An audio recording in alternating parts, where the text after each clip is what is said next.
Good afternoon, everyone. My name is Antonia Brunellich, and on behalf of the British-German Association, it is my pleasure to welcome you to this online event. We're delighted to be co-hosting this afternoon's event with our sister organisation in Germany, the Deutsch-Britische Gesellschaft. Both the BGA and the DBG play an important role in promoting mutual understanding and good relations between the UK and Germany, partly through debates, talks and discussions about British-German relations, such as our Zoom event today. I'll hand over shortly to Dr. Rupert Graf Strachwitz, Deputy Chair of the Deutsch-Britische Gesellschaft, to introduce the DBG. But before doing so, a quick note on the technology. We encourage you to submit your questions throughout the event, and you can do so via the Q&A box, which you can find usually at the bottom or side of your Zoom screen. And if you click on it, you can start typing up and sending in questions. And you also have the option to like someone else's question. The more likes a question gets, the higher up it goes on the list. So on that note, over to you, Rupert. So thank you, Antonia, and a warm welcome from my side to everybody. I'm really delighted that British-German Association and Deutsch-Britische Gesellschaft, or German-British Society, are co-hosting this event. It's our first trial with a sort of lunch event, and I'm very happy to see that quite a lot of people have joined. And I'm told Jackie Newbury is in the audience, whom we all know very, very well and have known her for years as organizer of the Königswinter Conference. So a special welcome to you, Jackie. Now, German-British Society is, as Antonia said, the sister organization to the British-German Association. And we've always been trying to do things together. And now this is a project that we're actually embarking on. And so I'm really very happy that we have found an opportunity and a beautiful subject too, because after all, the energy crisis is something that is really coming upon us with great force. And I would think that with or without Brexit and with or without all kinds of other considerations, this is something where the Brits and the Germans can really do quite a lot together. So with that, over to Charlie Cooper with thanks that he's going to chair this meeting, and he will introduce the speakers and then see you all through this. Charlie. Thank you very much, Rupert, and it's a pleasure to be here. Thank you very much for having me to chair this event. My name is Charlie Cooper. I'm a senior energy correspondent at Politico, based in the UK, but a frequent traveller to Brussels and Berlin and other parts of Europe as I progress into my new role. It's a fairly new role, so I haven't gone very far yet, but I have been to Germany in the past 2 months since starting the role, so it's obviously at the centre of this story. We have two excellent speakers to offer their expertise on the topic. We have Dr. Katja Yafimova, Senior Research Fellow at the Oxford Institute for Energy Studies, welcome, and Professor Dr. Andreas Goltau, Director of the Willy Brandt School, and Franz Haniel, and also Professor of Public Policy at the Faculty of Economics, Law and Social Sciences at the University of Erfurt. Welcome as well. Thank you very much for being with us. I don't want to take up time that our experts could be sharing their wisdom with us. So I think we'll just open with a very broad question, and then for both of you to kind of have opening statements, overviews of the topic, and then we'll get the ball rolling on a discussion. And I think we have a good 15-20 minutes for questions at the end. So do post your questions, the audience, into the chat box, the Q&A, and we'll keep an eye on them and come to them at the end. But I suppose to get us started, it's December the 1st. Winter is here, the first winter of this energy crisis in Europe. To perhaps start with you, Dr. Yafimova, how well prepared are our two countries, and how would you rate the two countries' responses to the energy crisis thus far? Thank you, Charlie. Hello to everyone. I'm pleased to be on this panel today, and I'll try to address Charlie's question in the next 10 minutes, just providing kind of major highlights. But also, before I do that, I just want to provide just a little bit of context and how we actually got here, how we got into this crisis. actually energy crisis, the signs of it were already visible late last year, and it's the global crisis as well, but Europe is in a very difficult spot. Of course, there were many different factors, sort of a perfect storm, if you like, both on supply side, like supplies are lower than expected, and also on demand side, demand much stronger than expected with post-COVID recovery. And that already contributed very much to tightening markets. And if you look at the prices, they started sort of to climb up late last year. Of course, the reductions in Russian supplies and Russian flows to Europe is a very big factor. It's part of the picture. It's a very big contributing factor. That's no doubt about it. But of course, I think it's important to remember that it's part of, it's one of also many, but also because Russian gas was, if you like, a backbone of European energy balance. Of course, what happened to Russian supplies to Europe? Because the Russian gas's role in European energy balance was so big, you know, these changes in supply patterns obviously contributed very strongly. So that's one point to make. Then, of course, we can't ignore what happened on the 24th of February in Ukraine and the response. I just want to focus a little bit on response of the Western countries, not just Europe, but Western countries, if you like. So that's the EU, or all the EU countries, UK, the United States, Canada. And what I mean here is the sanctions response, very strong sanctions response, very well coordinated, you know, coming in waves. As far as the EU is concerned, I think now it's about the 9th package of sanctions is in preparation, very much affecting many sectors of the Russian economy. But to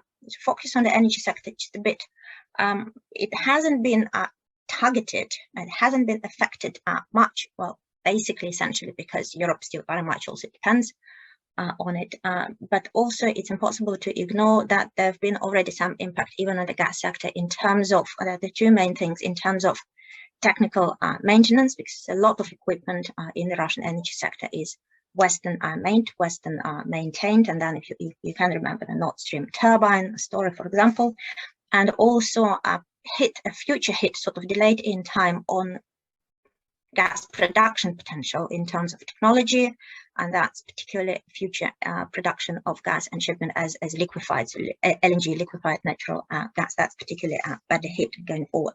So that's the context. And also the Europeans' own decision, a political decision, I want to stress the political decision to eliminate Russian gas altogether as part of its energy balance going forward. If you look back at the last years, since the Ukrainian transit crisis in 2009, European Union has always been saying we are trying to reduce dependence on Russian gas. But elimination of dependence, complete elimination of dependence, that's basically very new, and that's a big game changer, if you like. But what's also important is that flows of Russian gas have been slowing down into Europe. And in a way, that's what Europe wanted. Europe wanted to have less dependence, but of course, Europe wanted to be in control of that process. How much, how fast this reduction happens, in which volumes, and it found itself in a difficult position that it's not really in control of this process. So actually, flows reduced much faster and on a much larger scale than Europe essentially prepared for. And now, as you said, we are in the beginning of winter. I'm into that. And if you in the gas industry terms, winter starts in October. So in the terms of gas industry, we're now in the 3rd month of gas winter, if you like. And if we want to have a bit of sort of positives, the two positives that Europe has been able to compensate a very strong pull of liquefied natural gas from the global world. If you see pretty much the loss of Russian gas supplies compensated by increased imports of LNG into Europe. Pretty much Europe is willing to pay the top euro, the top dollar, whatever you like. And the second part of the story well, positives is that storages are now full. Storages have been filled to the full, even ahead of time, ahead of mandated EU targets. So that sort of improves Europe's position ahead of this winter. And if you want to talk about the coming winter, I think the consensus view is that it's probably, if the winter is not particularly cold, it's sort of mildish winter, Europe is going to be more or less all right, meaning that there's no gas rationing, etc. There could be, pockets of it in parts of Europe, but overall, barring very cold winter and barring a complete loss of Ukrainian supplies, which we couldn't rule out, or Russian supplies across Ukraine, Europe should be all right. But the big problems, of course, brewing up for the next winter, because there would be lower availability of Russian gas to fill the storages, and also a big factor how little gas Europe will have in its storages at the end of this winter. And that's really very much function of temperatures, how much will go for heating, and also whether it's reduction of demand in Europe will match this available supplies. So in terms of that in terms of responses, of course, many European countries, the EU countries and the UK, have put together schemes which were tried to address, to sort of shield a bit consumers and industries, and different countries, allocated different amounts of money. Germany, in particular, a very significant amount of money. In the UK, also there are schemes. But what is beyond doubt is that for any country, even for an affluent country, it's a burden. It's something you can do for some time. If you hope you can do it maybe for a year or maybe two, but you really want it to be short-lived, because even most affluent country is going to find it difficult to do on a prolonged timeline. And also, if that also if there is also a recession, etc., and problems just mounting and mounting up. So it really, whether it's short-lived, I think, or it's something Europe will have to live with for a prolonged period of time. And clearly, not all countries will be able to support its consumers to such an extent in a long time. So if I have a couple of minutes, a couple of highlights, maybe also to focus on in terms of what might happen, sort of going beyond. So we kind of can look at three scenarios. So one is there is an interruption of Russian gas transit across Ukraine this winter. That would be a big factor. And that clearly, if that were to happen, that would trigger what the European Union developed this mechanism, the solidarity response, the alert, the so-called Union alert, which triggers mandatory demand reduction by 15% by each member state, quite significant.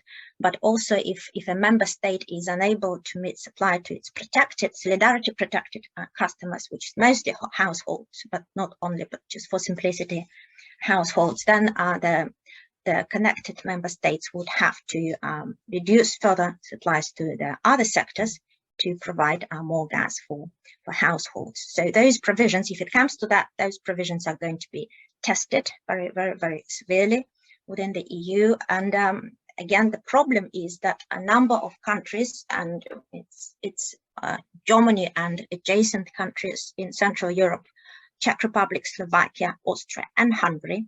So if anything were to happen with Russian gas flows across Ukraine, those countries would be more affected, because Slovakia is getting gas from Russia via Ukraine. And then you have Austria, you have Hungary, which gets now it's part of its gas through Turk Stream. And but also all of this region would be in a difficult situation simultaneously, which means those countries' ability to help each other would be quite limited, because they're going to be in a difficult state simultaneously. Germany effectively receiving LNG now through Belgium and the Netherlands through the terminals. And by the way, a lot also comes into Europe through the UK, through British terminals, and then through interconnected pipelines into Europe. Because if you look at the patterns of flows, normally in winter, you would see flows coming from the continent to the UK, and in summer, picture would be reverse.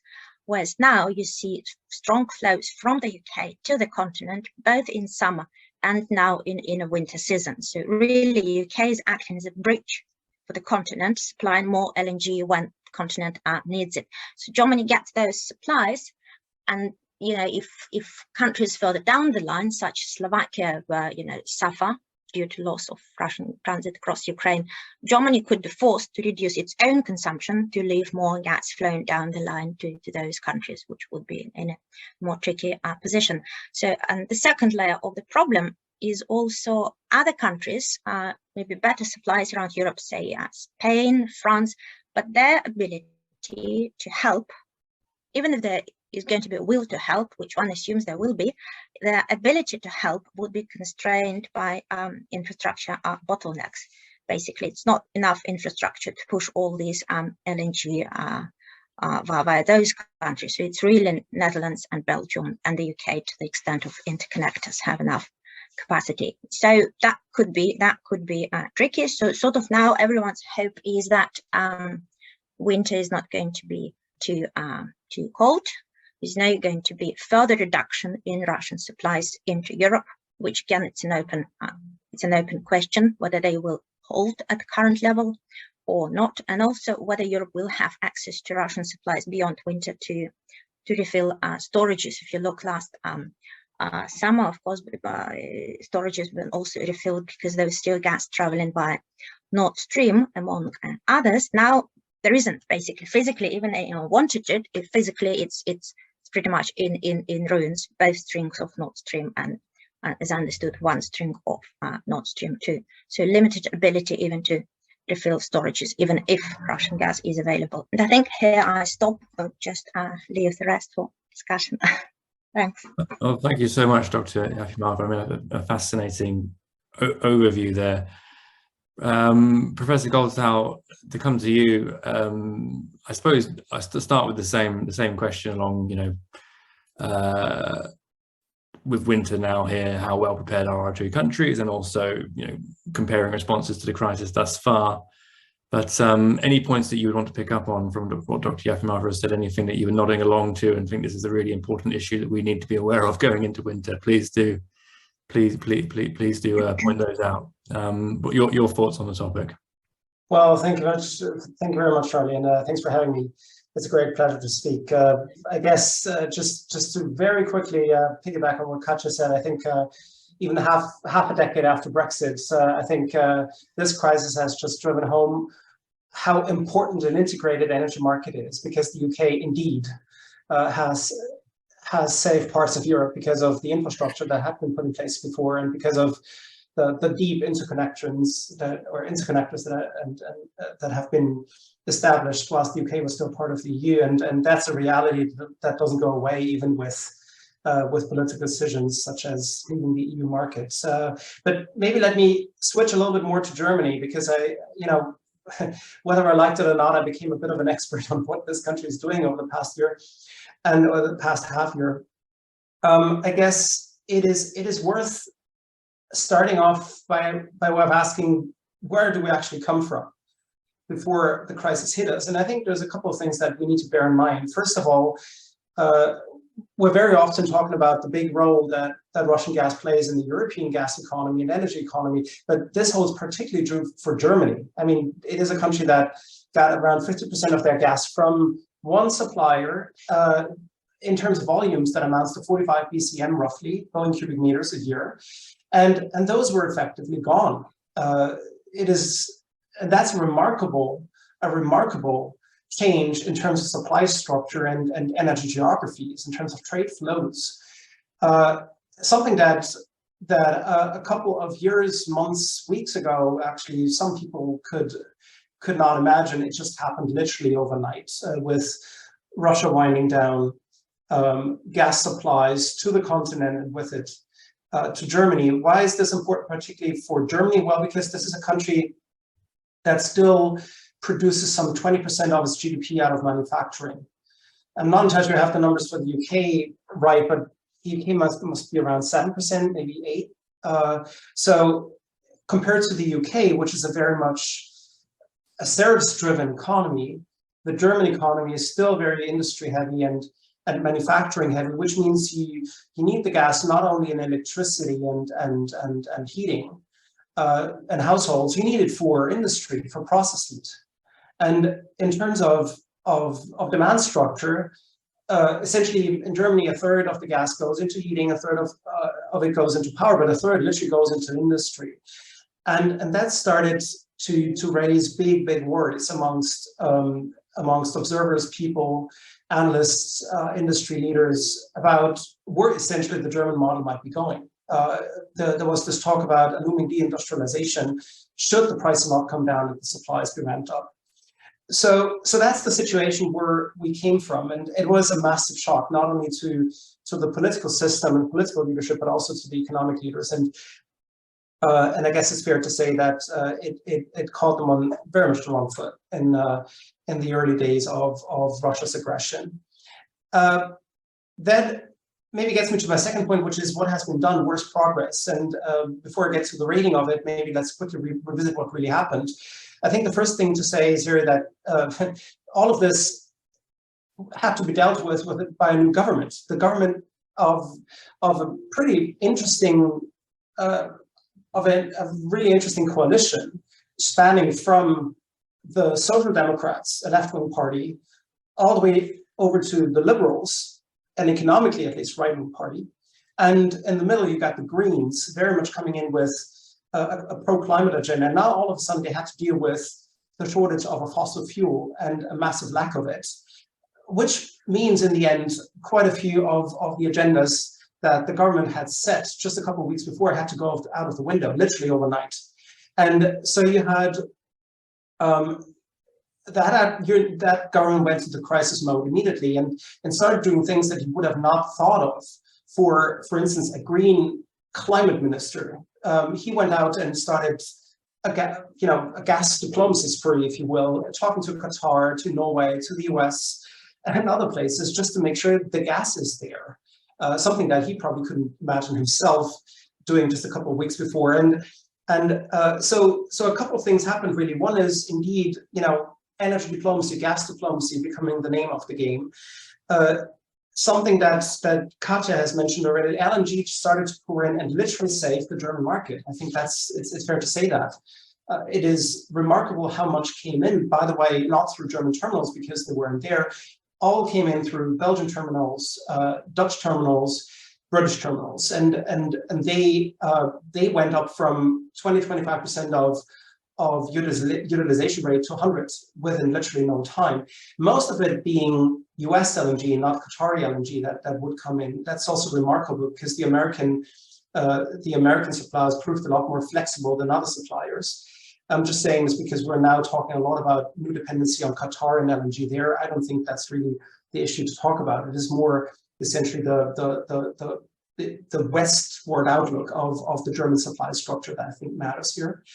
And then there's something happened that is really remarkable for a country. And if you have, like Germany, if you've ever lived here, things take time, let's put it this way.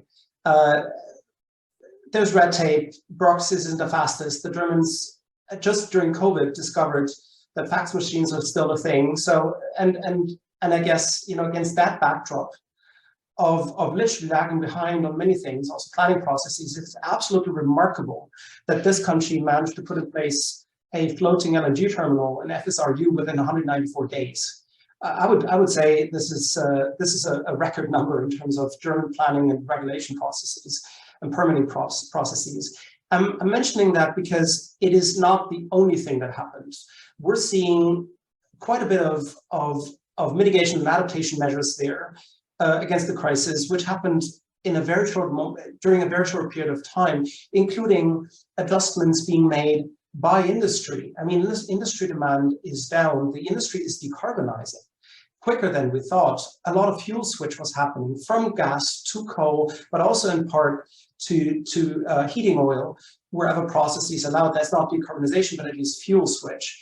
So the deep dip that a lot of people had feared and almost expected, it didn't happen. The German economy is still growing. at very small numbers and at a very small scale, but it is growing.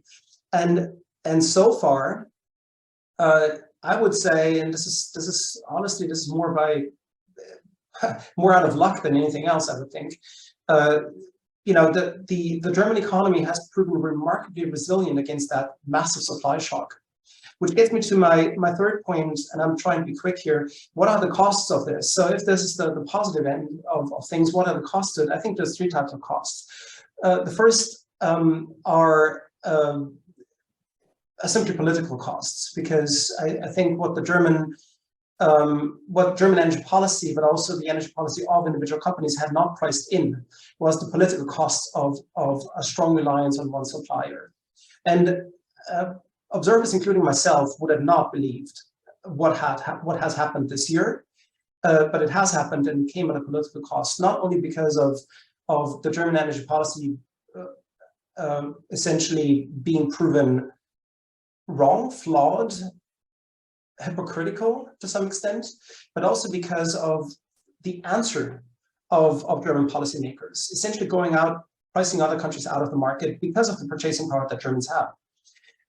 And that didn't bode well with other countries that would have needed it as well, not necessarily only in Europe, but also in other places. We have a similar discussion. Another element of the costs, that's fiscal costs, when it comes to the rescue packages that the German government has put on the table. We're talking about 200 billion euros in terms of support for industry and households. By comparison, the German household has what, 500 billion roughly? So that's quite a bit of a number, just to address the energy costs stemming from the crisis. And because other countries, from Italy to France, the big economies, don't have that fiscal firepower, it raises eyebrows, let's put it this way, at least in Europe, and people started to ask whether Germans might not end up doing what they always do, which is get their way by way of subsidizing their own industry out of a crisis. And I think this is a fair point. So political costs, economic costs, and I think there is a final element here which I quickly want to highlight, and which is related to the economic model the European but also the German system had been built on. It is a model which was very much relying on the liberal market, a market that dealt with gas, electricity, energy services as a commodity that can be priced and can be left to companies. What we've seen during the crisis is nationalizations left, right, and center. Uniper, Safe, storage companies. I mean, they essentially were taken back under state control. The German government has just made a big intervention into the gas price, the gas market, by way of intervening in pricing in the end. And the gas price cap that is now it's the 1st of December, is now being enacted, is an unprecedented step, I would argue, and we see similar steps being taken on the European level. So the question really is, to some extent, whether the crisis and the responses that we're seeing hasn't put a dent into the way the market has been set up and its reliability as a model. And I think I would count that as a cost.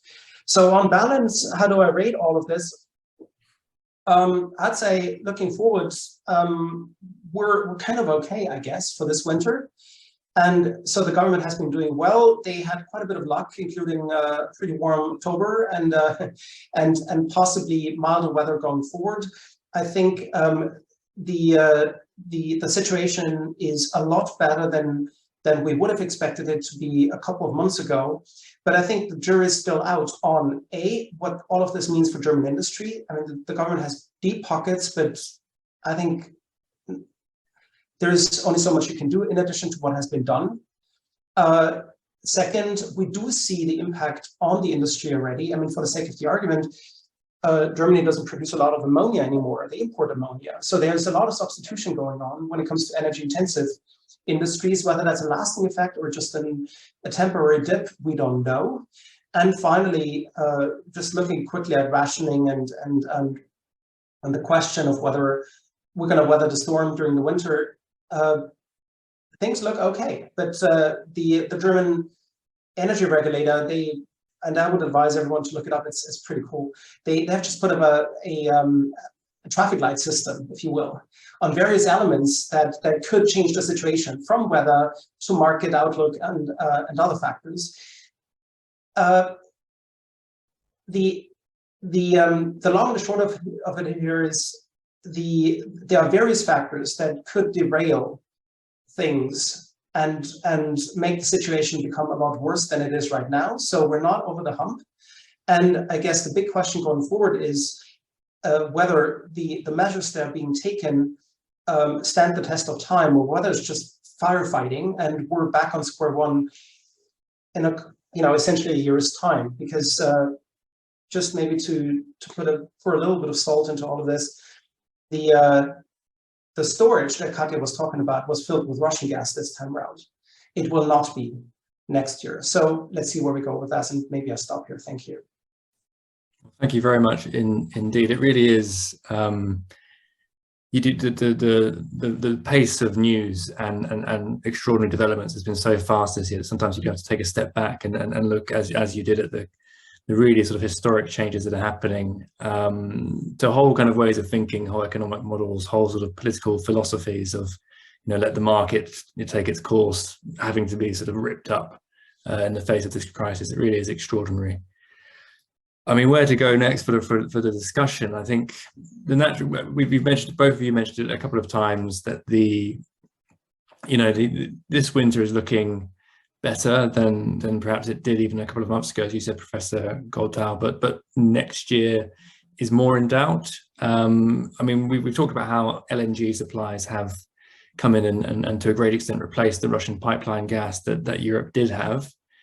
Surely that's going to be, that means we're going to be okay for next winter, doesn't it? Or does the EU pivoting towards a global LNG supply bring with it its own risks? I think you sort of touched on the geopolitical risks, that you have a wealthy European market hoovering up this LNG and denying it to the rest of the world. Is there even enough LNG out there to mean Europe can replenish its storages in time to avoid a winter of rationing and blackouts next year? And then to return to the sort of UK Germany aspects, I've been fascinated to learn more about how the UK remains so interconnected despite Brexit, that famous phrase. And perhaps Dr. Jefimova, if you want to come in here. When we talk about all the risks, I think I've probably been guilty of writing this as an EU story and only thinking about it because you have the political policy that is the EU. When we talk about the dangers to the EU about energy supply, are these also dangers that really apply to the UK as well, or are they out on their own? And any other reflections upon the interrelations there?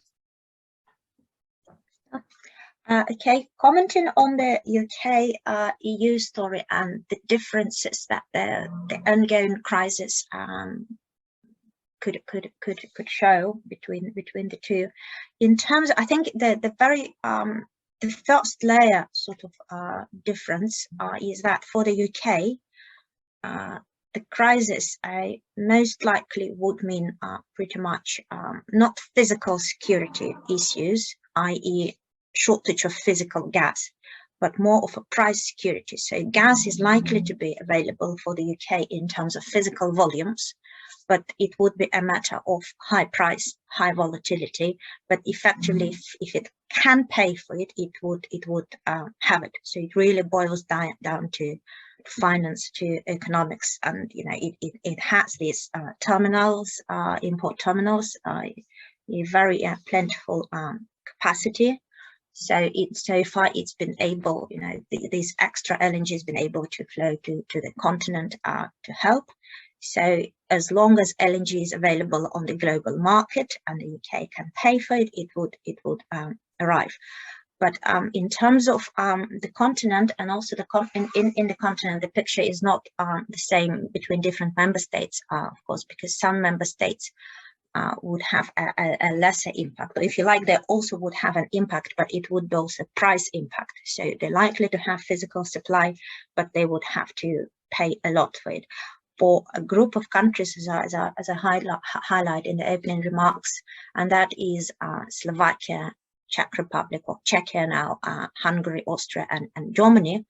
It would be more difficult, and it could get difficult in terms of physical security, and that's really when it comes to rationing. So basically, different sectors, different enterprises within the industry could be told to reduce gas demand in a mandatory way, or indeed stop production altogether. And the necessity for this is really would depend on what kind of scale of crisis would have, and that's more likely for next winter unless things change to the better somehow, rather than for this winter. And also solidarity. Again, the limited ability to help within the EU because of infrastructure constraints. A lot of commentators issued kind of warnings, like maybe some member states would not want to share their gas. I think even if they want the constraints, not so much on a will. I think politically it would be very difficult not to share in an extreme crisis. But there are infrastructure constraints. You just can't go around physics really how much you can help. And in terms of the solidarity between the EU and the UK, as you know, within the EU, there are binding solidarity legislation, the security of supply and mandatory coordinated gas reduction regulation. The UK is not bound by those. There is corporate trade and cooperation agreement, I believe it's called, between the EU and the UK, and cooperation is effectively a matter of free will. There are provisions for that, but it's not binding. It's really up to both parties to have good willpower to coordinate and to provide that, but it's not legally binding. In my view, that again, in a crisis, it's likely that cooperation would prevail despite the lack of binding agreements, which effectively mandated.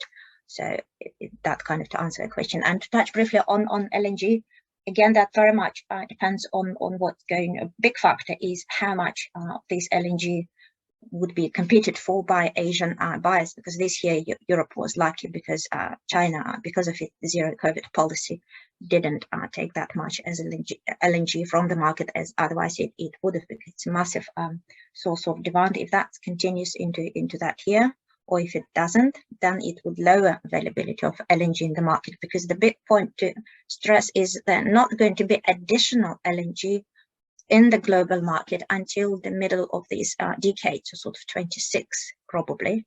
All the LNG which now competition for, it's the LNG which is already available. It's the same pie, if you like, because and everybody hunts for a piece of from this pie which is not growing until the next few years, and that of course could contribute to tightening. And you've already mentioned the impact on the third world countries, and for example blackouts in Pakistan because of the priced out of LNG market effectively.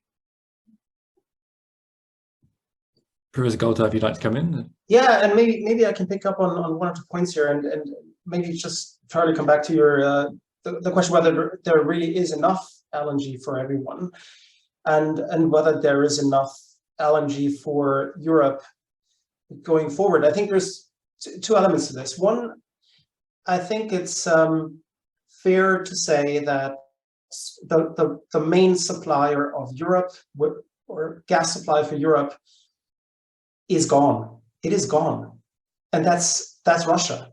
Russia will not come back, and there's various reasons why they won't come back. Most of it, most importantly, relate to the fact that the trust is gone. There's probably not a single company that would now strike a contract with a supplier that has proven unreliable. But and there's other reasons. But that means in the end, we're talking about 150 billion cubic meters that are out of the gas balance. Europe is consuming, or at pre-crisis levels, were 450. So a third of the European gas supply is gone, and gone for good, which means that's gas that needs to be sourced from somewhere else. And there's only so much Norway can do because they're pumping at the limits. There's only so much you can do in terms of ramping up production in Algeria. And even if people, try and squeeze an extra molecule or two out of Azerbaijan, it won't do the trick. And as far as I'm concerned, most of the East Med gas supplies are a bit of cuckoo land at this moment in time, and including a pipeline that is being dreamed up between the East Med and the European Union. Not happening the next 1 or 2 years. Not necessarily there when needed, which means the residual supplier is the LNG market. That's what it is. So in the end, we need to, in addition to reducing demand, we need to find ways of having that market. And that's precisely where the size of the market becomes important. Because theoretically, the entire global energy market could supply all of Europe. That's roughly the same market, 450, 500 BCM, something like that. So theoretically, Europe could just supply themselves by way of soaking up everything that's available on the global energy market. But the problem is, and that's what Katja said, we're not alone. We're not alone. There's other consumers, including East Asian consumers, that are important, big, and consumers that are also able to strike and willing to strike contracts that the Europeans are not willing to strike. And just look at, just for the sake of the argument, Qatar. The big news were Germany striking a 2 million tons a year LNG contract with Qatar Energy for 15 years. And that raised a lot of questions in this country, at least. But what went a bit missing is actually the much bigger news of Qatar striking a deal with Sinopec, the Chinese company, for 27 years and 4 million tons a year. And that's only the additional production from the North Field in 26, 27. So the point really is the Europeans are not able and willing, for various reasons, to play ball with LNG suppliers that have an interest in much longer contracts for reasons that are understandable.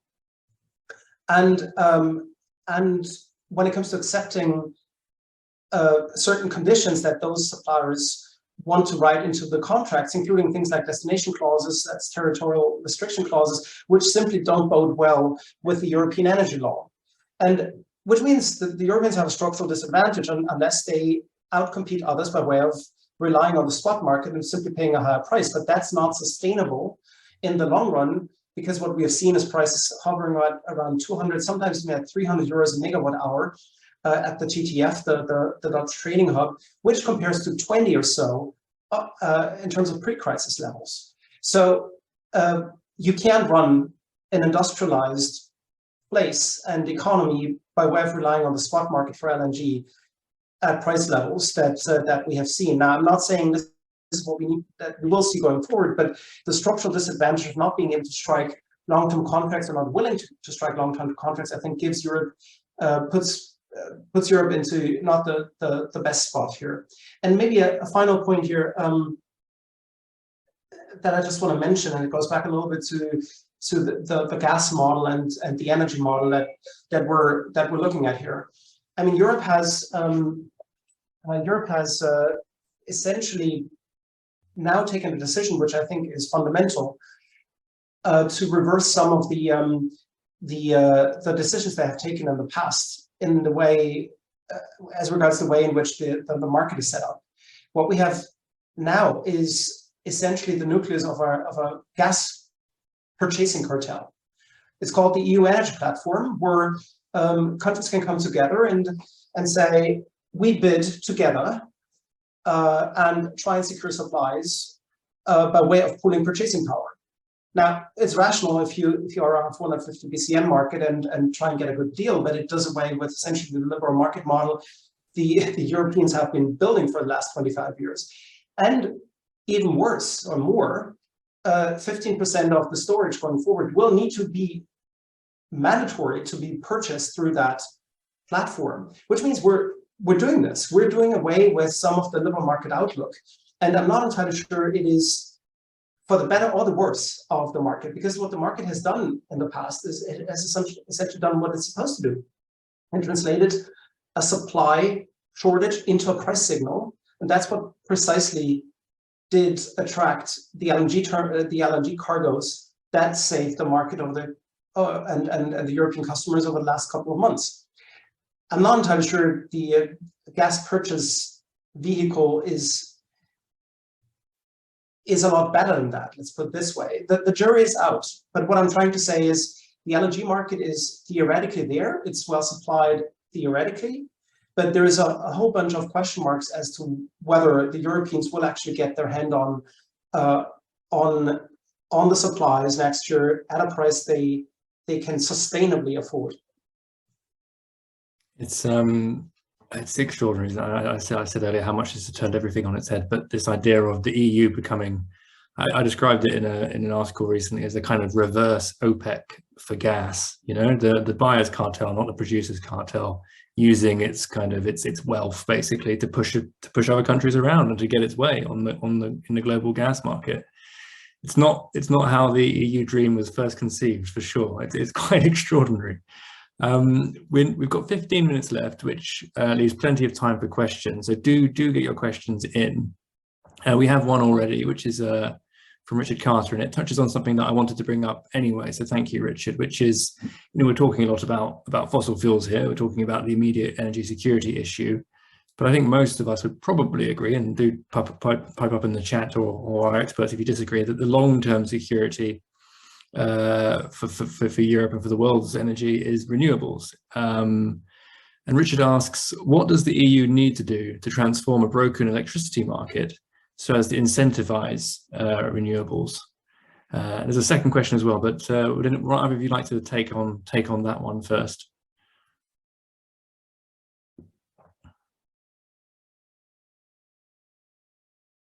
But Professor Goldtower, would you like to tackle that one? Yeah. I'm a gas person, I'm not an electricity person, but I have learned a little bit about power markets the last couple of months. It was inevitable. I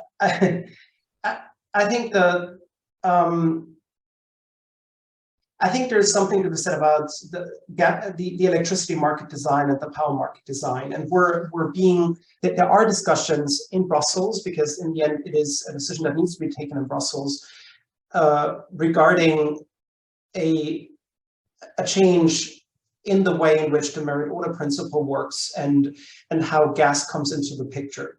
Now, maybe just one step back, why is the merit order principle important? It is important because the way the European power market is set up is by way of making sure that the marginal supplier into that market sets the price. And if the marginal supplier is coal, coal sets the price. If the marginal supplier is gas, gas sets the price. The whole idea was smart, because it means that in the end you make sure that lower cost supplies are incentivized. But in the current situation with very tight gas supplies, obviously that's where the electricity market in its current setup hits its limits. Hence the discussion around revamping the power market structure. But I don't think really this will do the trick. It might actually alleviate some of the pain when it comes to prices and costs to consumers and industry, but it does not necessarily make sure that renewables are coming in at scale, even if they are the low-cost supplier. I think a couple of things need to happen. First of all, the investment into renewables, which has been lagging over the past couple of years in big countries like in Germany, needs to be ramped up. And that's precisely what's happening at the moment. The current German government is doing this, other governments are doing this. Even if you look at the UK energy strategy, it talks about a carbon neutral electricity power system by 2035, if I'm not entirely mistaken. That includes nuclear, but it also includes renewables. Renewables are now being put up on the top of the agenda, and I think that's important. The German finance minister even talked about freedom energy, and he didn't talk about gas molecules, he talked about renewables. Renewables are now being treated as something that serves the national security, and I think that's the right thing to do, as blunt as it is, simply because it gives them the place that they need. But it also means, second point, we need to fundamentally rethink where the trade-offs are when it comes to deploying renewables. Again, Germany Germany has wonderful laws on environmental protection, on habitats, biodiversity, and all these kind of things. It gives a lot of say to people who may or may not have an opinion around wind farms in their backyard. But all of this essentially, including, by the way, a federalist structure, but all of this hampers the deployment of renewables at scale. So I think when it comes to those trade-offs, I think we need to find a different answer. And the answer must probably be that NIMBY is not a good reason. And to some extent, biodiversity might have to take a hit in favor of energy security. And these are terrible decisions to take, don't get me wrong.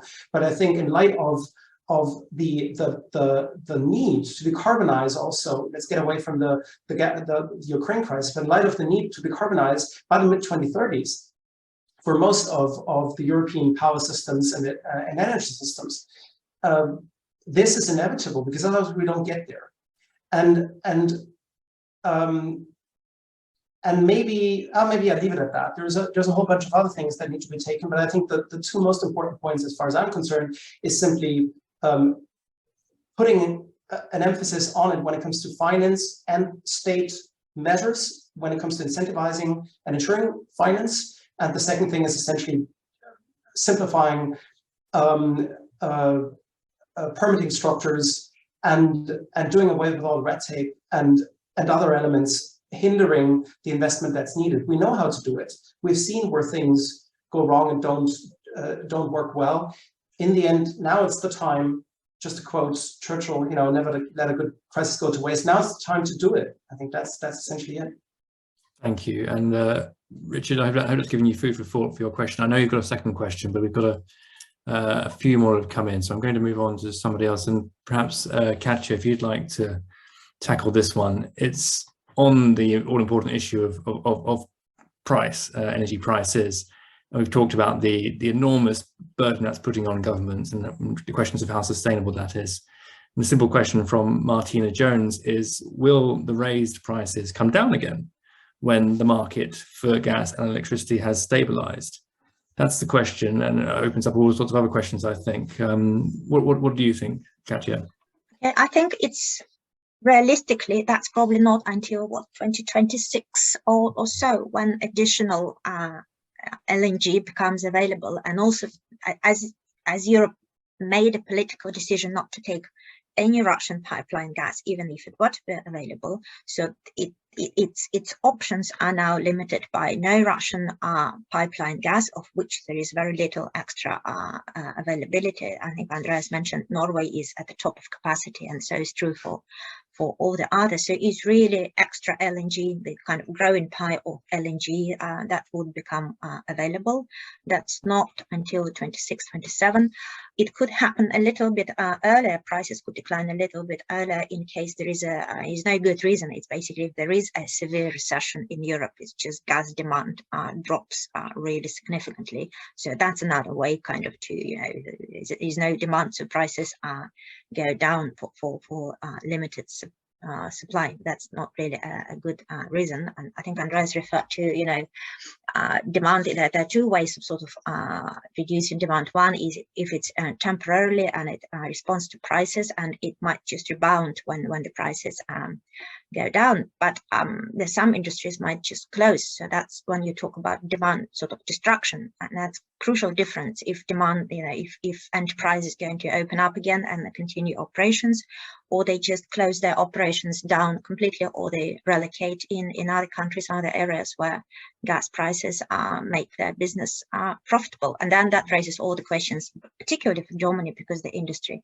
plays a very significant role in its economic model. In terms of also, I think a big question mark, I think, is again, what is there a role? Will there be a role for Russian gas in Europe going forward at all? Will there be some of it? Will there none of it? Will it be just some share? I think it is an open question. It's a very tricky question, because actually, so far the Russian supplies are heavily reduced, but they continue to flow into Europe, and Europe's now hoping and praying that they will not stop over winter. So on one hand, Europe wants to wean itself off of Russian gas completely, but not quite so fast, not this winter, not next winter, etc. So that's a very, it's a very tricky balance. But if you look at the contractual sides, the contracts for Russian gas are in place until 2030 plus. Quite significant volumes. Europe made it clear that it wants to get rid of all Russian gas by 2027 at the latest. That's in the Repower EU and all the European policy documents. The only way to do so would be if some of these contracts, most of these contracts were to be terminated early, because those are before the expiry dates, and then you have litigation, etc., etc. Or you can choose leave these contracts at peace and they just expire as they expire, and that's it. So you have sort of a bit of a transition period where there's some Russian gas left and flowing. And that's, I mean, which scenario will go ahead? It's an open question. So Europe politically made it very clear that the sooner the better, and at least by 2027. Reality might be, harsh enough to make some compromises about that position or not. I'm kind of torn on the issue. I'm not sure it's a definitive answer as yet, and I think a lot will depend on story which is absolutely not about gas, and namely what happens around Ukraine, whether it's going to be some kind of negotiated settlement, under which conditions, and the timing of whether this might happen. That, I think, is the biggest factor. I think there was a question about draft storage. Well, I think it would have helped had it been around for longer, had it not been closed. I think now it's a bit too little, too late, but yeah. Absolutely. I do want to come to, if we can, 2 more questions, maybe being ambitious. I knew this issue would come up from Chris Adams, and perhaps Andreas, if you want to tackle this one from a German perspective. Will Germany embrace nuclear power? No. This is the question. The long and short is no. And it's going to anger a lot of people. Oh, look, I mean, I think honestly, this is just a discussion we should no longer have. I think this is the wrong discussion, and I think it's a wrong discussion for so many reasons. I mean, first of all, it's politically not palatable. You would, even if you were to run with it, even if the Conservatives were to run on a pro-nuclear platform, they would lose it. And that's the end of the story. But that's one reason. The other reason is that I guess there simply is a big question as to which nuclear actually solves any of the problems that we're having at hand. I mean, for the sake of the argument, if you start building a nuclear power plant, because that's mostly what you have to do from scratch, except for 1 or 2 or 3 that are still around, could be reactivated. You would be solving an energy crisis in the early 30s, because that's how long it takes. We have to solve a crisis now, so I don't think nuclear helps a lot. And plus, going forward, the energy system looks very, very different. It's a renewables-based energy system. Germany already, on average, has 40% renewables in the electricity system. On a good day, it's 105, 110%. That's where prices go negative. So a $3.8 trillion economy on a good day is covered 100% by renewables. So that's the reality of it. Now, the problem is with, on average, 40%. The problem is that going forward, it actually means any additional electricity supply needs to be able to cope with renewables and their volatile nature, or the peak demand supply problems that you have. Yeah. And that's precisely where nuclear is not well placed. It is simply not flexible enough. The new baseload is renewables. Everything else needs to work with renewables and needs to be able to work with renewables. And if it doesn't have a place in the system. That's why I think, regardless of ideological and normative questions, I don't really think nuclear has any future in the country. A pretty clear answer there for your question, Chris. There has been a question on the political impact in Germany on support for the three parties in the coalition. I'm not sure how far over time we can go, but perhaps if we are allowed to go slightly over time, we could come back to that. But I would like, within our time, just very quickly to ask Henrik Wilkins' question, which is about the huge question of the competitiveness of Europe on the global stage as a result of these very high energy crises, very high energy prices, not crises. He asks, German energy experts foresee a massive loss of competitiveness in Europe to the US, anticipating the effects of the Anti-Inflation Act, the Inflation Reduction Act of the US. And his question is, GB Germany one. Could the UK join the actions of the EU in order to keep jobs in this region? Surely that would benefit the UK as well if the UK EU kind of subsidy alliance came together. Perhaps, Katja, if you wanted to tackle that broad issue quickly in the short time we have left, and if we have time to come to Andreas as well. Okay, very quickly, in terms of competitiveness, Europe, of course, if gas prices remain so high and volatile for prolonged period of time, that's not the basis for sustained industry. So really, if that continues, the likely outcome is Europe is going to lose big chunks of its industry. And of course, the question is there anything to replace it with on that time frame and sort of reinvent new economic model, which I'm not convinced that's clearly a big problem. The UK, as you said, it's the role of industry is not that high, but in terms of gas is extremely important for heating, because about 8% of households heated by gas. That's a huge sensitivity. And of course, in power sector, and the role of balancing, and you said flexibility of gas is important, because the UK is also already very strong on renewables. And if you look at demand patterns in Europe, despite the crisis, despite the high prices, the demand in power sector is very stubborn. It's not going down, and that's because it's the more renewables you add into the grid, you need to come, because they have these periods of sun not shining and wind not blowing, and then the more of that in the system, then you have balancing fuel, and then it's crucial role, and nothing can replace it. And with coal, of course, that if you do it with coal, that is now carbon intensity of Germany's electricity is huge now, because of so much coal has been replacing in the UK is not the case. In terms of green energy alliance, and of course for the UK, tremendous role to be played is for carbon capture and storage. There's huge potential for carbon capture and storage, kind of transition of North Sea, continental shelf, transition from production region into utilizing all this infrastructure for carbon capture and storage, and then together with Norway and with a continent. So that's very, to me, it looks like a very promising avenue, and a lot of synergies. Interesting. And Andreas, a final word then on the idea of a sort of UK-EU alliance versus the Inflation Reduction Act. And Paul Bristow, I just want to apologise. I don't think we will have time to come to your question on the political impact in Germany, unless I get a note saying we can go over a bit further. But Andreas, you want to tackle that one on the Inflation Reduction Act, and then we'll have to wrap. Well, I think the one thing that the IRA drives home is where the future is, and the future is in clean technologies and clean businesses. Anything from green steel to service industries surrounding clean energy solutions, and that applies equally to the UK and the rest of Europe. So I would think the natural thing to do is to try and combine forces here. We did have that already. It was called the EU28. Here we go. Someone took a decision. Maybe some of that might be reversed going forward, in light of the fact that you can't outcompete a $22 trillion economy as a country of 70 million people. And so I think that's precisely where the way forward lies. I would still hope personally that the Americans just delete the local content requirements out of their IRA.